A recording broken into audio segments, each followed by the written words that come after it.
Salut, aujourd'hui je vais vous parler de SOS Fantôme, la nouvelle version de SOS Fantôme, le reboot dont on parle depuis des semaines, des mois, notamment à cause d'une bande-annonce qui avait énervé pas mal de gens, moi le premier. Je vous avoue que j'avais voulu en faire une critique sur YouTube de cette bande-annonce, mais en la faisant, je m'étais aperçu que j'avais pas trouvé d'autres arguments pour dire que c'était pas bien, à part le fait que ce soit des femmes qui soient les héroïnes de ce film, et donc c'est vrai que c'est un argument totalement débile. C'est l'argument qui a été repris par plein de critiques de cette bande-annonce, que ce soit en France ou aux États-Unis, et franchement on peut le dire aujourd'hui après avoir vu le film, c'était débile comme argument, et finalement ça marche pas si mal que ça de mettre des jeunes femmes héroïnes chasseuses de fantômes. Je trouve que déjà le fait que ce soit des femmes, c'est un super bon contre-pied, c'est une belle tactique pourrait-on dire de la part de Sony Pictures. On va inverser un petit peu les rapports de force qu'il y avait dans les premiers Ghostbusters, où on se souvient que c'était un petit peu les hommes qui dominaient les femmes, ils recrutaient un petit peu leur secrétaire. Je parle de la secrétaire puisque là dans ce nouveau film, eh bien elles vont, les filles, recruter un secrétaire, un beau gosse un peu stupide. Elles vont le recruter que sur des critères physiques. Voilà, c'est drôle, c'est moderne, et en plus c'est Chris Hemsworth qui est formidable dans ce rôle, qui fera plein de références à Thor, à son physique, avec beaucoup d'autodérision. C'est extrêmement drôle, plein de références aux super-héros, et là de ce côté-là on peut dire que au moins avec lui on se marre, parce que c'est un film où on va essayer de nous faire marrer. Ce qui est bien en utilisant des filles, c'est que clairement on nous dit voilà, vous êtes dans un autre univers, une autre ambiance, on va pas vous faire le même genre d'humour que dans les deux premiers films SOS Fantôme, mais ils ont quand même essayé de mettre beaucoup d'humour, et moi je trouve que voilà, avec notamment un personnage qui m'a énervé, celle qui s'appelle Abby avec des lunettes, là, qui est une actrice un petit peu connue, hein, j'ai même plus le nom en tête, mais bon, elle m'a énervé, c'est impossible sur chaque plan, elle en fait trop, elle est là pour hop, allez, je vais vous faire rire, allez, j'ai une vanne, allez, on va se marrer, bon.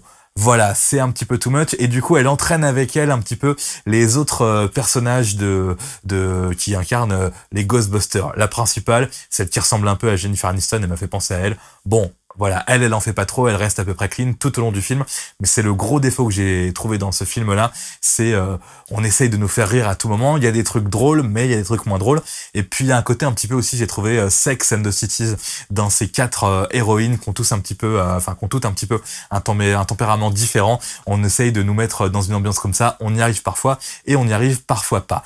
Un petit mot vite fait, tiens, je reviens sur le casting, je trouve que Sony Pictures a été très intelligent, et j'ai l'impression en regardant ce film qu'ils se sont dit, nous on mise pas sur des stars qui vont coûter cher, on va prendre des gens raisonnables, on va mettre des effets un petit peu plus peut-être dans les effets spéciaux.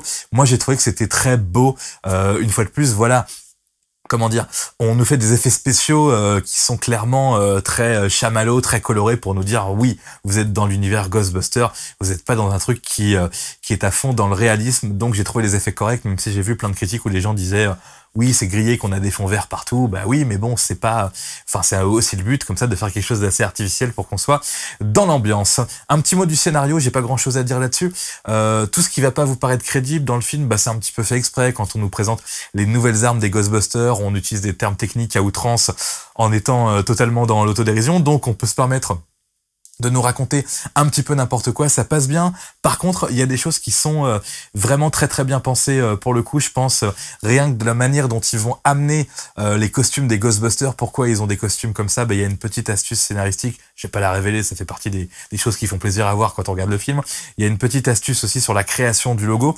Donc tout ça est plutôt bien amené, et tout le reste, tout ce qui est incroyable, improbable, et bah oui, c'est l'univers des Ghostbusters, donc pas besoin de se poser des questions. On n'est pas là pour réfléchir, on est là pour se marrer et pour aller chasser du fantôme. Donc de ce côté-là, vraiment, j'ai trouvé ça correct au niveau scénario. J'ai trouvé aussi, comme dans les autres Ghostbusters, qu'on était vraiment bien plongé dans New York. On est un petit peu moins dans Central Park par rapport aux autres. Là, on est plus sur Times Square.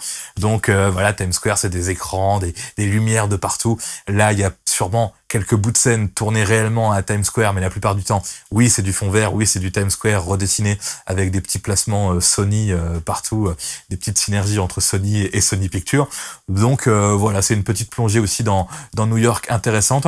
Donc vraiment, film qui m'a surpris, que j'ai trouvé assez en accord avec son époque, assez moderne. Oui, l'humour de certaines héroïnes va énerver certains, et il y a beaucoup de choses qui sont inutiles, il y a un peu trop de surenchère là-dedans. On va vous faire rire, vous allez vous marrer, les filles elles sont modernes, alors que c'est Chris Hemsworth qui va vraiment vous faire rire. Mais franchement, pour moi, très très bonne surprise. Bravo les filles de Ghostbusters, et vivement une suite avec autant d'humour et avec pourquoi pas le même casting, essayer de garder les mêmes, ce serait pas mal. Et puis je reviens sur un truc aussi, je l'ai pas forcément repéré à chaque fois, mais il y a vraiment des belles références au premier Ghostbusters, des caméos de quasiment tout le casting des premiers Ghostbusters, à part celui qui nous a quittés, effectivement, mais on retrouve vraiment tous nos personnages principaux, parfois très rapidement, parfois un petit peu plus longuement. Je les ai pas tous repérés à chaque fois, mais ça fait plaisir aussi de voir ça. Donc franchement, suite reboot qui s'accorde,